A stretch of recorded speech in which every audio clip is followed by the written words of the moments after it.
मेरी भाभी रोज़ मुझसे 1 किलो मसूर की दाल मंगवाती थी, मगर उस वक्त मैं बहुत हैरान हो जाती जब भाभी उस दाल को बिना पकाए ही अपने बेडरूम में ले जाती और जब बाहर निकलती तो वह लंगड़ा लंगड़ा कर चलती और कहती कि दाल बहुत अच्छी थी। एक दिन भाभी का राज जानने के लिए मैंने अपनी छोटी बहन को भाभी के कमरे में छुपा दिया। कुछ देर बाद जब बहन लंगड़ाती हुई बाहर निकली तो मेरी जान ही निकल गई। आज शीतल भाभी ने मुझसे 1 किलो मसूर की दाल मंगवाई थी। मैं जैसे ही वह दाल लेकर घर पहुंची तो भाभी ने थैला मुझसे ले लिया और अपने कमरे में चली गई। मैं हक्का बक्का रह गई कि भाभी को क्या हुआ है। अभी आधा घंटा ही हुआ होगा कि मेरे भैया ऑफिस से जल्दी घर आ गए थे। उनकी तबीयत खराब थी और मैं अपने कमरे में ही बैठी थी। भैया को देखकर मैं जल्दी से उठकर उनके पास आ गई थी। मुझे उनकी चिंता सताने लगी थी, मगर वह बोले थोड़ी देर आराम करूंगा तो ठीक हो जाऊंगा। फिर उन्होंने अपने कमरे में जाने के लिए दरवाजे खोलने की कोशिश की तो दरवाज़ा अंदर से बंद था। भैया को कुछ शक हुआ तो भैया ने दरवाज़ा पीट डाला, मगर कमरे से तो भाभी की कोई आवाज़ ही नहीं आ रही थी। भैया ने मुझे पूछा, शीतल कहाँ है और दरवाज़ा अंदर से क्यों बंद है? मैं घबरा गई और बोली, भैया भाभी तो कमरे में ही हैं, शायद उनकी आंख लग गई होगी, हो सकता है भाभी आराम कर रही हो। भाई ने ज़ोर ज़ोर से दरवाज़ा बजाया, फिर बोले, शीतल दरवाज़ा खोलो, जल्दी करो। लेकिन भाभी ने कोई आवाज़ ना दी। मैं भैया का हाथ पकड़कर उन्हें बाहर बरामदे में लेकर आ गई और बोली, आप बैठ जाइए, मैं दरवाज़ा खुलवाती हूँ।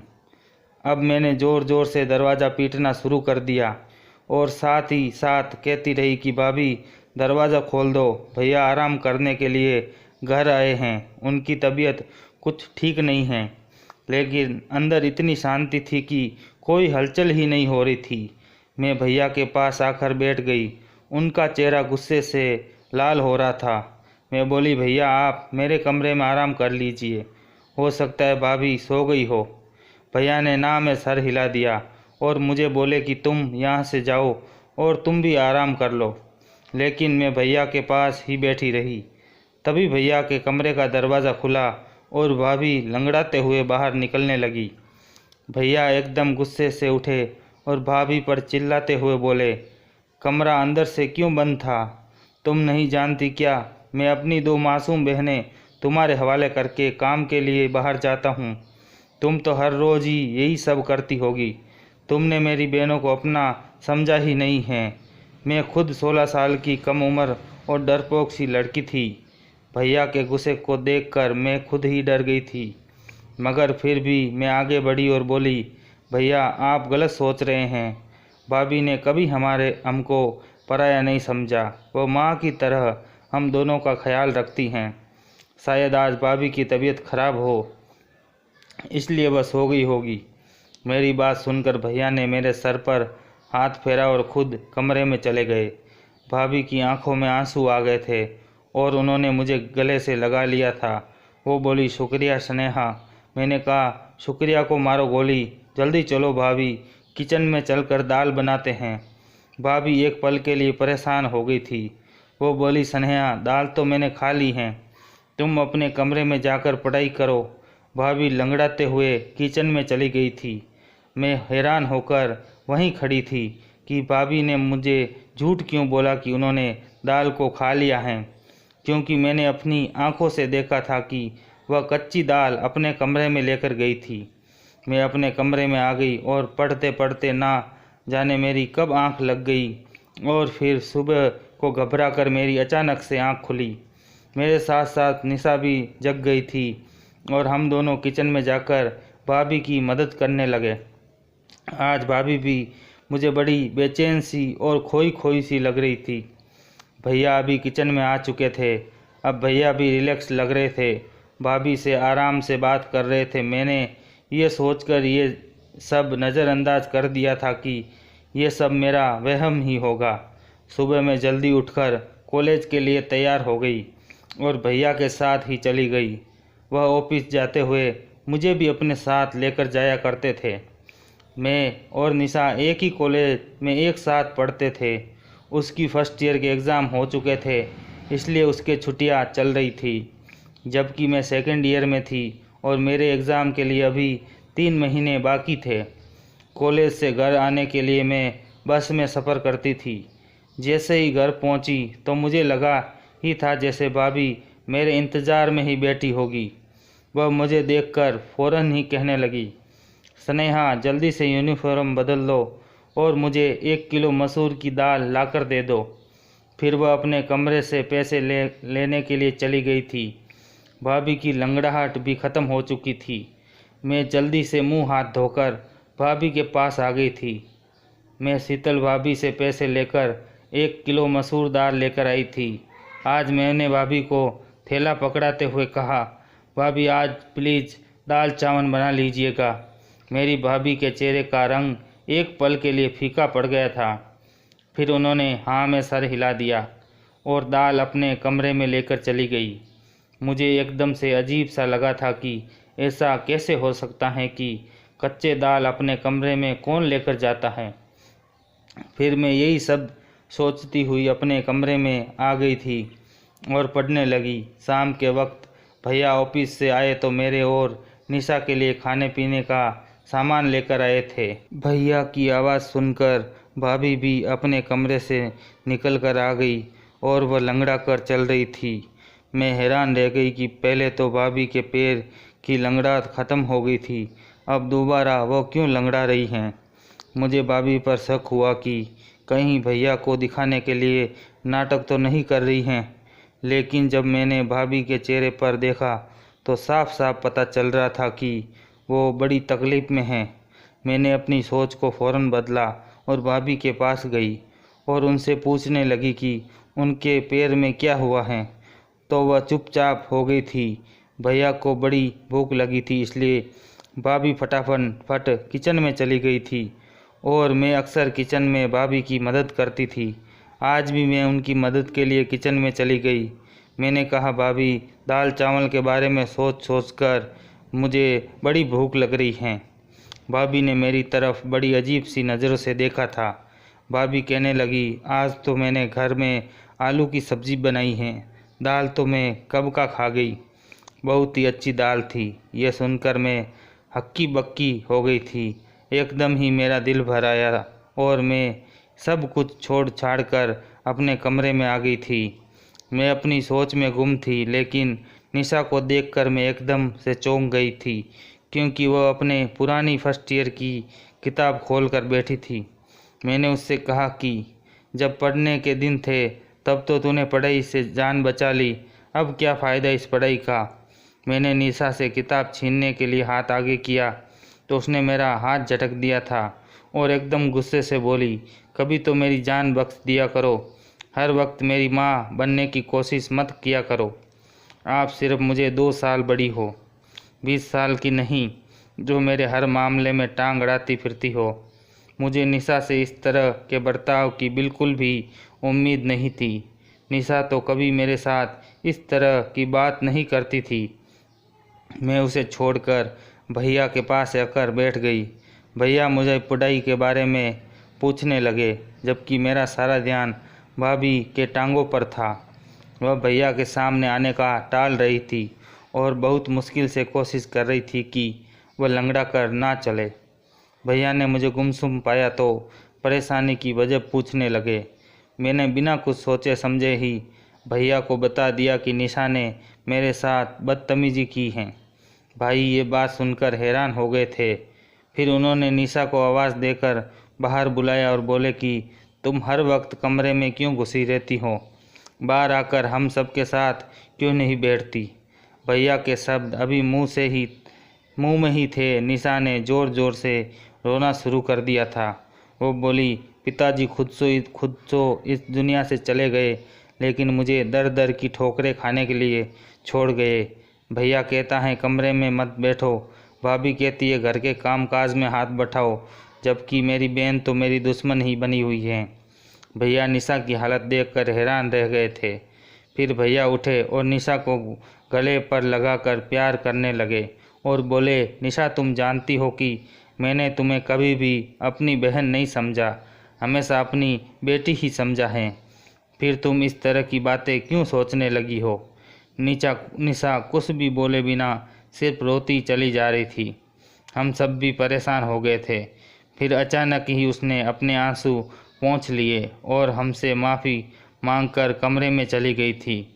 भैया ने भाभी को आवाज़ देकर बुलाया और बोले, शीतल, आजकल निशा घर में ही होती हैं, ये इतनी चिड़चिड़ी क्यों हो गई हैं?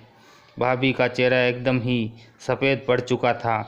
वह बड़ी डरी डरी हुई लग रही थी। वह बोली, सुनील, निशा हर वक्त कमरे में ही बैठी रहती हैं, इसलिए मैंने 1-2 बार उसे बोला था कि घर के कामकाज में थोड़ी मेरी मदद कर दिया करो, इस तरह से तुम बोर भी नहीं होगी। शायद उसे मेरी बात बुरी लगी होगी। भैया कुछ सोचने लगे, जबकि ना जाने मुझे ऐसा क्यों लग रहा था जैसे शीतल भाभी हमसे कुछ छुपा रही थी। बात सिर्फ इतनी ही नहीं, कुछ गड़बड़ तो ज़रूर थी। अगले दिन भैया हमारे कमरे के लिए टीवी लेकर आए, अच्छी अच्छी मूवी ले आए, किताबें और नॉवेल्स भी लेकर आए और लाकर निशा के हाथ में थमा दी थी। और भैया कहने लगे, आज के बाद तुम घर में बोर नहीं होगी। फिर कैरम भाभी के हाथ में दे दिया और बोले, शीतल, तुम और स्नेहा कैरम खेल लिया करो। ये देखकर भाभी भी मुस्कुरा गई थी। मैं जब कमरे में आई तो निशा मुझे बड़ी जोश में लग रही थी। वह बोली, स्नेहा, मैं सारा दिन फिल्में देख लिया करूँगी, तुम पढ़ाई में ध्यान लगाती रहना। मेरा दिल भी ललचा गया था। भैया निशा के लिए तो बच्चों वाली फिल्में भी लेकर आए थे। मैं देर रात तक जागकर पढ़ाई करती रही। एक दिन मैं पढ़ाई कर रही थी, तब मैंने भाभी को अपने कमरे से निकलते हुए देखा। वह तेज़ तेज़ कदमों से चलती हुई छत पर चली गई थी। ना जाने इतनी रात को छत पर क्या करने गई थी। मैं तो बड़ी परेशान हो गई थी। मैं पढ़ाई वगैरह सब भूल बाहर ही देखते रह गई थी। तकरीबन 1 घंटा छत पर बिताकर भाभी अपने कमरे में वापस चली गई थी। आखिर ये सब क्या हो रहा था? मैं इस फिक्र में गलती जा रही थी, जबकि मेरा दिल पढ़ाई में नहीं लग रहा था। मैं कॉलेज से जैसे ही वापस आई तो भाभी ने मुझे पैसे थमा दिए और फिर से मुझे 1 किलो मसूर दाल लाने के लिए भेज दिया था। मैं कपड़े बदलने कमरे में गई तो ये देखकर दंग रह गई थी कि निशा फर्स्ट ईयर की किताबें फिर से पढ़ रही थी। मुझे देखकर वह इस तरह चौंक गई थी और झट से वो किताब सहित कमरे से बाहर निकल गई थी। मैंने सोचा कि पहले भाभी की दाल ला देती हूँ, फिर निशा को तो बाद में देखूँगी। मैं दाल ले आई तो भाभी ने मुझे थैला ले लिया और कोई भी बात किए बिना वह अपने कमरे में चली गई और अंदर से दरवाज़ा बंद करके कुंडी लगा ली। मैंने सब कुछ नज़रअंदाज किया और निशा की खबर लेने के लिए कमरे में गई तो वह मुझे कहने लगी, स्नेहा, तुम भाभी को रोज़ रोज़ दाल लाकर मत दिया करो। उनकी ये बात सुनकर मैं हैरान रह गई कि वो ऐसा क्यों कह रही है। तो मैंने इस पर उससे पूछा, क्यों, क्या हुआ? निशा जल्दी से उठकर मेरे पास आई और कान में मुझे ऐसी बात बोल दी कि मेरा सर चकराने लगा। मैंने निशा की बात झुठला भी नहीं सकती थी, क्योंकि वो सारा दिन घर में ही होती थी। उसे तो भाभी के हर काम की बराबर जानकारी होती थी। मैंने निशा को कसम देकर मना कर दिया कि वह फ़िलहाल इस बात को किसी से भी ना कहे। मैं खुद इस सारे मामले की तहकीकात करूँगी, फिर सच सामने आने के बाद ही कुछ फैसला करेंगे। मैं पढ़ने बैठ गई तो निशा टेरिस पर चली गई थी। पढ़ाई में मेरा दिल बिल्कुल भी नहीं लग रहा था। मैं निशा और भाभी की वजह से बिल्कुल परेशान थी। ये दोनों ही बड़ी अजीब अजीब सी हरकतें करती रहती हैं। मैं अपनी सोचों में गुम थी कि तभी भाभी कमरे से बाहर निकल आई थी। मुझे दाल में कुछ काला लग रहा था। मैंने भाभी से कहा, भाभी, दाल कहाँ गई? तो भाभी बोली, वह तो मैंने खा ली, बड़ी ही अच्छी दाल थी। तो ये सुनकर मैं चुप हो गई और फिर भाभी लंगड़ा लंगड़ा कर चलती हुई घर के काम कर रही थी। तब अचानक मुड़कर बोली, निशा कहाँ है? तो मैंने उन्हें बताया कि वो छत पर गई हैं। ये सुनकर भाभी के चेहरे का रंग अचानक ही उड़ गया था। वह लंगड़ाती हुई छत की तरफ जाने लगी थी। मैंने अपना सर झटक दिया और अपनी किताब उठा ली। ये दोनों तो पागल है, मुझे भी पागल कर देंगी। लेकिन मेरा दिल पढ़ाई में नहीं लग रहा था। भाभी को छत पर गए हुए बहुत देर हो गई थी। मैं भी उन दोनों के पीछे ही छत पर चली गई। सीढ़ियों पर चढ़ते हुए मैं भाभी की आवाज़ आसानी से सुन सकती थी। भाभी निशा को बुरी तरह से डांट रही थी। निशा के रोने की आवाज़ भी आ रही थी। मेरा दिल अपनी बहन के लिए टूट सा गया। मैं जैसे ही छत पर पहुंची तो भाभी मुझे देखकर डर गई थी। उन्होंने निशा को गले लगाया और प्यार से बोली, कैरम नहीं खेलोगे अपनी भाभी के साथ? निशा ने भी अपने आंसू पोंछ लिए और ज़बरदस्ती मुस्कुराने की कोशिश कर रही थी। मैं उन दोनों को हैरत से देख रही थी। मैंने निशा का हाथ पकड़ा और उसे खींचते हुए नीचे लेकर आ गई। उसे कमरे में लाकर पूछा, भाभी तुम्हें क्यों डांट रही थी? निशा घबरा गई और बोली, नहीं, भाभी तो मुझे क्यों डांटेगी, बल्कि वह तो मुझे प्यार करती हैं। मैं कुछ सोचकर चुप हो गई थी। मैंने कहा, निशा, मुझे तुम्हारी मदद की ज़रूरत है। मैं भाभी का राज जानना चाहती हूँ। उस दिन तुमने जो बात बताई थी, लेकिन मैं चाहती हूँ कि तुम मुझे असली सबूत ला कर दो। कल जब मैं भाभी को दाल ला कर दूँगी तो तुम उनके कमरे में छुपकर देखना कि वह दाल कैसे खाती हैं और फिर लंगड़ा कर क्यों चलने लगती हैं। मेरी बात सुनकर निशा एकदम से मुस्कुरा गई थी। वह बोली, इसमें मैं तो तुम्हारा साथ दूंगी। अगले दिन कॉलेज से वापस आते समय मैं अपने दिमाग में सारा प्लान फिट करके आई थी। घर पहुंची तो मैंने भाभी को मेरा इंतज़ार करते हुए पाया। वो बोली, स्नेहा, जल्दी से दाल ला कर दो। फ्रेश होने के लिए कमरे में चली गई और निशा को भी समझा दिया कि जैसे ही भाभी को आवाज़ देकर मैं बुला लूँगी तो उनके कमरे में जाकर छुप जाना। उसने हाँ कह दिया था। मैंने भाभी को आवाज़ दी और कहा, भाभी, दाल अब महंगी हो गई हैं, थोड़े पैसे और ला कर देने पड़ेंगे। भाभी मुस्कुरा कर बोली, तो फिर क्या हुआ, मैं अभी ला कर देती हूँ पैसे। इतनी देर में निशा भाभी के कमरे में जाकर छुप गई थी। मैं दाल ले आई थी।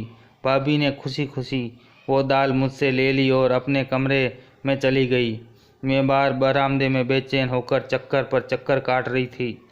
1 घंटे बाद भाभी के कमरे का दरवाज़ा खुला और वह लंगड़ाती हुई कमरे से बाहर आ गई थी। फिर भाभी किचन में चली गई तो निशा भी उनके कमरे से बाहर निकल आई। ये देखकर तो मैं दंग रह गई कि निशा भी आज लंगड़ा कर चल रही थी। मैंने निशा का हाथ पकड़ा और जल्दी से पूछा, निशा, बताओ, तुझे क्या मालूम हुआ है? निशा बड़ी परेशान सी लग रही थी। वो बोली, स्नेहा, मैंने तो तुम्हें पहले ही बताया था कि भाभी हमसे कुछ छुपा कर घर से निकलती हैं, मगर तुमने मेरी बात का यकीन ही नहीं किया था। वो खिड़की बहुत छोटी है, उससे निकलते वक्त पैर में चोट लग जाती हैं, इसलिए भाभी लंगड़ा कर चलती है। मैं भी उस खिड़की से निकलकर भाभी के पीछे जाना चाहती थी, मगर इस चोट की वजह से मैं वापस आ गई। मैंने निशा को कसम दी कि वह भैया को इस बारे में कुछ भी ना बताए। वो बोली, पागल तो हूँ नहीं जो भाई का घर तोड़ूंगी। दिमाग दूसरी तरफ घुमाना चाहती थी, जबकि मैं खुद इस दुविधा में फंस गई थी कि भाभी के बारे में भैया को कैसे बताऊं या फिर ना बताऊं। भाभी हमारे साथ तो बहुत अच्छे से रहती थी, मगर वो मेरे भैया के साथ बेवफाई कर रही थी। यही बातें सोचते सोचते मेरी आंखें लग गई थी। ना जाने कितनी देर में सोई रही, जब भैया के चीखने चिल्लाने की आवाज़ आई तब मैं घबरा कर उठी थी। मेरी तो जान ही निकल गई थी। मैं भागती हुई बरामदे में गई तो मैंने भैया, भाभी और निशा को देखा। मुझे लगा निशा ने भाभी की हकीकत भैया को बता दी, तभी तो फ़ोन पर गुस्सा कर रहे थे। मुझे देखकर भैया गुस्से से बोले, स्नेहा, मैं तो तुम्हें बहुत होशियार समझता था, मगर तुम भी इसको नहीं संभाल पाई। भैया का इशारा निशा की तरफ था। मैं जल्दी से आगे बढ़ी और बोली, भैया, क्या हुआ है? भाई की आंखों में आंसू आ गए थे। तुम निशा से मुझे ये पता करके बता दो कि छत पर कौन था जो इससे मिलने के लिए आया था। मैं एकदम ही डर गई थी। मैंने ज़ोर ज़ोर से ना में सर हिला दिया था। मैं भैया से कहने लगी, भैया हमारी निशा ऐसी नहीं है, ज़रूर आपको कोई गलतफहमी हुई होगी। भाभी भी आगे बढ़कर बोली, सुनील आप बिना सबूत इतना गुस्सा ना करें, बच्ची है सुधर जाएगी। भैया अब भाभी को घूर घूर कर देख रहे थे। वो बोले, मैंने शादी से पहले ही तुम्हें बता दिया था कि ये दोनों लड़कियां सिर्फ मेरी बहनें नहीं बल्कि मैं इन्हें अपनी बेटियां भी समझता हूँ। तुम माँ बनकर इनकी परवरिश करना, इस तरह से पालन पोषण किया कि तूने इनका। मैंने निशा का हाथ पकड़ा और उसे अपने कमरे में ले गई थी। मैंने निशा से पूछा, तुम मुझे सब कुछ सच सच बता दो कि आखिर बात हुई क्या है। वह रोती हुई कहने लगी कि भाभी चाहती हैं कि हम दोनों उनके पति का घर छोड़कर चली जाए, इसलिए वह ये सब करके हमें हमारे भाई की नज़रों में गिराना चाहती हैं। मैं बोली, तुम फिक्र ना करो, हमारे लिए गड्ढा खोदने वाले खुद ही उसमें गिर जाएंगी। अगले दिन मैं भैया के साथ कॉलेज जाने लगी तो भैया बड़े खामोश थे। उनकी आंखों में गुस्सा साफ दिखाई दे रहा था। मैंने भैया से कहा, भैया आज आप ऑफिस से आधी छुट्टी लेकर मुझे कॉलेज से लेने के लिए आ जाइएगा। मैं एक हकीकत आपके सामने रखना चाहती हूँ। भैया कुछ कहे बिना ही चले गए थे, मगर ये उनकी मेहरबानी थी कि वह मुझे लेने के लिए आ गए थे। मैंने उनसे कहा कि वह घर से बाहर ही रहे जब तक मैं इशारा करके उनको ना बुलाऊं। मैं जैसे ही घर गई, भाभी ने दाल का ऑर्डर दे दिया। थोड़ी देर बाद जब मैं दाल लेकर बाहर निकली तो भैया आगे बढ़े और बोले, कहाँ जा रही हो। मैंने कहा, बस आप चुप रहे, आज हकीकत आपके सामने आ जाएगी। मैं दाल लेकर घर चली गई तो भाभी ने मेरे हाथ से दाल का थैला ले लिया और कमरे में चली गई। मुझे इसी वक्त का इंतज़ार था। मैं जल्दी से घर से बाहर आई और भैया को अपने साथ घर लेकर गई। मैंने कहा, भैया आप अपने कमरे का दरवाज़ा खोलिए। भैया के पास एक कतर था जिसके मदद से उन्होंने कमरे का दरवाज़ा खोल दिया था। जब हम अंदर दाखिल हुए तो भाभी अंदर कमरे में नहीं थी। उनके कमरे की खुफिया खिड़की खुली थी। भाई ने उस खिड़की से बाहर देखा तो उन्हें भाभी नजर आई। वो तेज़ तेज़ चलती हुई कहीं जा रही थी। भैया भी उस खिड़की से कूद गए थे, जबकि मैं और निशा भी बड़ी मुश्किल से उस खिड़की से उतर पाए थे।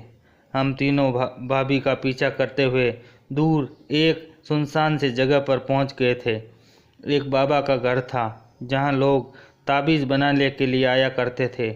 तेज़ तेज़ चलते हुए अचानक जब भाभी ने पीछे मुड़कर देखा तो हम तीनों को देखकर उनके चेहरे का रंग फीका पड़ चुका था।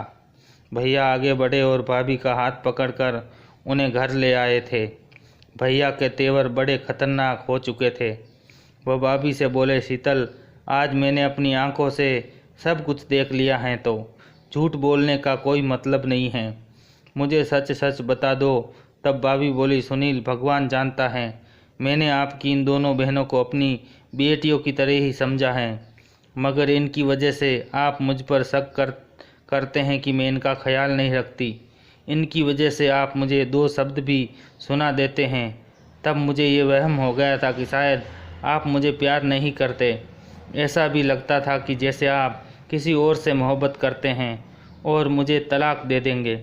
मैंने अपनी बड़ी बहन से इनके बारे में बात की तो वह कहने लगी, एक साधु बाबा हैं जिनका मंत्र बहुत शक्तिशाली है, उसके पति मुट्ठी में आ जाता है, इसलिए मैं आप सबसे छुपाकर उनकी सभा में जाने लगी थी।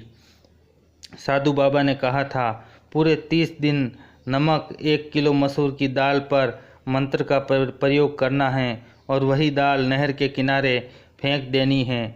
मुझे ये सब करते हुए पूरे 25 दिन हो चुके थे। मैं आप दोनों के जाने के बाद इस मंत्र का पाठ करती थी, जिसकी वजह से निशा पर ध्यान ना रख पाई और निशा उस आवारा लड़के रवि से मोहब्बत कर बैठी और इनके दरमियान चिट्ठी और ख़त का सिलसिला शुरू हो चुका था। मुझे निशा पर शक हुआ, इसलिए मैं आधी रात को उठकर छत पर चली गई। तब मुझे रवि का ख़त नज़र आया। उसमें उसे निशा की बहुत तारीफ़ की थी। मैंने वह निशा को दिखाते हुए कहा कि मैं तुम्हारी हकीकत तुम्हारे भैया को बता दूंगी, इसलिए समय रहते सुधर जाओ। मगर निशा मुझे ही अपना दुश्मन समझने लगी थी। मैं ठान चुकी थी कि 30 दिन बाद ये विधि पूरी हो जाएगी और मेरी मन्नत भी। इसके बाद मैं निशा से सख्ती से पेश आऊँगी। मगर दिव्य व्रत पूरा होने से पहले ही मैंने निशा की तरफ देखा तो वह शर्म के मारे सर झुकाकर खड़ी थी। भैया ने आगे बढ़कर निशा के सर पर हाथ रख दिया और बोले, बेटा, अगर रवि अच्छा लड़का होता तो मैं उसकी शादी तुम्हारे साथ खुद करवा देता, मगर वह बहुत बुरा इंसान है। इलाके की हर लड़की के ऊपर उसकी नज़र है। निशा रोने लगी और बोली, भैया, घर में सूनापन और अकेलापन था, इसकी वजह से मैं इस गलत राह पर चल बैठी, वरना मुझे रवि में कोई दिलचस्पी नहीं है। भैया मुस्कुरा दिए, उनके सर से भारी बोझ उतर गया। आप भाभी को कुछ मत कहना, वह हमारी माँ जैसी हैं। भाभी रोते हुए हम दोनों बहनों के गले लग गई और एक बार फिर हमारे घर में प्यार का खुशनुमा माहौल बन चुका था। दोस्तों, उम्मीद करता हूँ आपको हमारी कहानी पसंद आई होगी। कहानी पसंद आई है तो वीडियो को लाइक करें, चैनल पर नए हो तो चैनल को सब्सक्राइब करें और हाँ, नोटिफिकेशन बेल को ज़रूर दबाएं ताकि अगली अपडेट आप सबको पहले मिले।